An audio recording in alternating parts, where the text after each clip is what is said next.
জামাতকে যদি ছোট ছোট তুচ্ছ কারণের জন্য তাদের নিবন্ধন বাতিল করা যায়, আমাদের হাজার ছেলে মেয়েদেরকে হত্যা করার জন্য 15 বছর আরো কয়েক হাজার গুম করার জন্য তাদেরটা কেন বাতিল হবে না?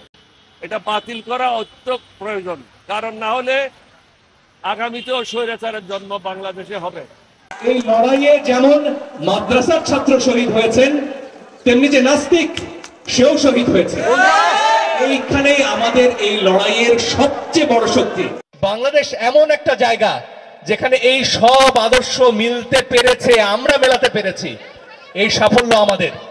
আসসালামু আলাইকুম বন্ধুরা, আশা করি সবাই ভালো আছেন। আল্লাহর অশেষ রহমত আমিও ভালো আছি। শুরুতে যে ভিডিওটি দেখলেন, আজকের ভিডিওটি খুবই গুরুত্বপূর্ণ। আশা করি শুরু থেকে শেষ পর্যন্ত আমাদের সাথেই থাকবেন। জামাত যদি নিষিদ্ধ হয় তাহলে ছাত্র হত্যার দায় আওয়ামী লীগ কেন নিষিদ্ধ হবে না জানিয়েছেন, এই মর্মে জানিয়েছেন কর্নেল অলি আহমেদ। তো বন্ধুরা চলুন এই ব্যাপারে কর্নেল অলি আহমেদ যে বক্তব্য দিয়েছেন আমরা সেটা শুনে আসি।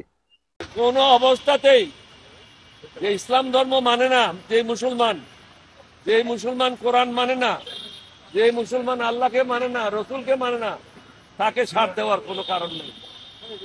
সে দুর্নীতিবাজ, সে দেশদ্রোহী, সে জনগণের শত্রু, তার বিরুদ্ধে কঠোর ব্যবস্থা গ্রহণ করতে হবে।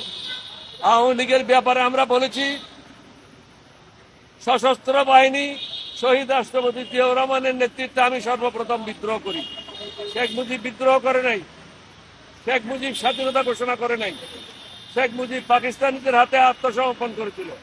এটা আমার পিএইচডি বইতে রেকর্ডেড আছে, পাকিস্তানের মেজর সালেহ সিদ্দিকীর বইতে রেকর্ডেড আছে। সুতরাং জামাতকে যদি ছোট ছোট তুচ্ছ কারণের জন্য তাদের নিবন্ধন বাতিল করা যায়, আমাদের হাজার ছেলে মেয়েদেরকে হত্যা করার জন্য 15 বছর আরো কয়েক হাজার গুম করার জন্য তাদেরটা কেন বাতিল হবে না? এটা বাতিল করা অত্যন্ত প্রয়োজন, কারণ না হলে আগামীতেও স্বৈরাচারের জন্ম বাংলাদেশে হবে। আমরা কিন্তু এই স্বৈরাচার সরকারকে আপনাদের মাধ্যমে বারবার বলেছি, পলানোর সুযোগ পাবেন না। আমার প্রেস কনফারেন্স যারা অ্যাটেন্ড করেছেন, আমি সবাইকে বলেছি 2024 সাল হলো গজবের বছর এবং অনেক নতুন নতুন ঘটনা ঘটবে, তাই ঘটেছে, আরো ঘটতে পারে। আমি সাবধান করে দিয়েছি। তত্ত্বাবধায়ক সরকার, অন্তর্বর্তীকালীন সরকারের প্রধানকেও বলেছি, আপনি এখনো বিপদ মুক্ত নন। এখনো যারা ষড়যন্ত্রকারী তারা ষড়যন্ত্র করে যাচ্ছে।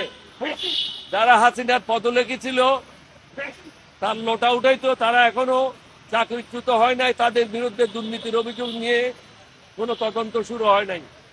একজন লোককে শুধু এক জায়গা থেকে অন্য জায়গায় পদ বদলি করলে সমস্যার সমাধান হবে না।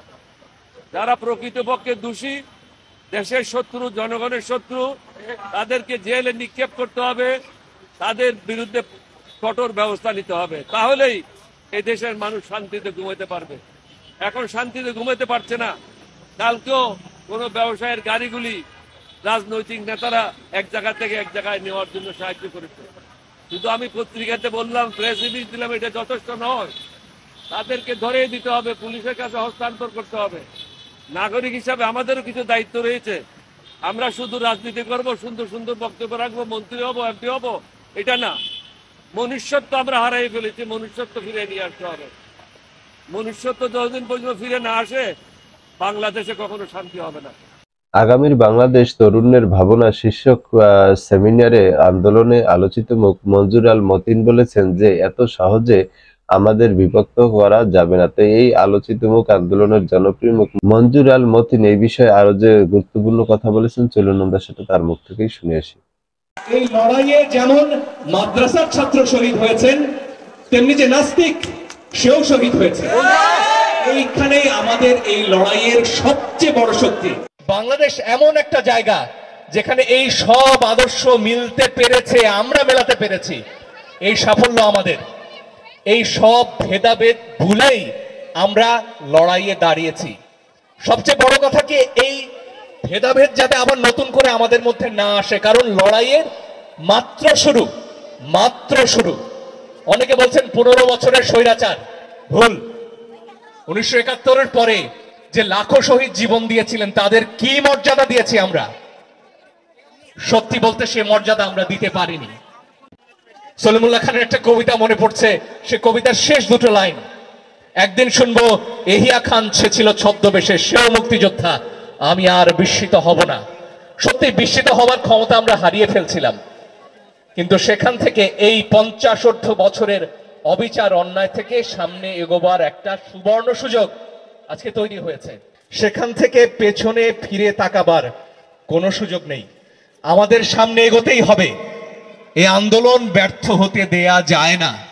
অনেকে বলছেন যে এই যে তরুণরা তারা কি জানে, তারা আজকে উপদেষ্টা হয়ে বসছে কেন? আমার প্রশ্ন, এই তরুণরা জানে যা আমরা জানি না।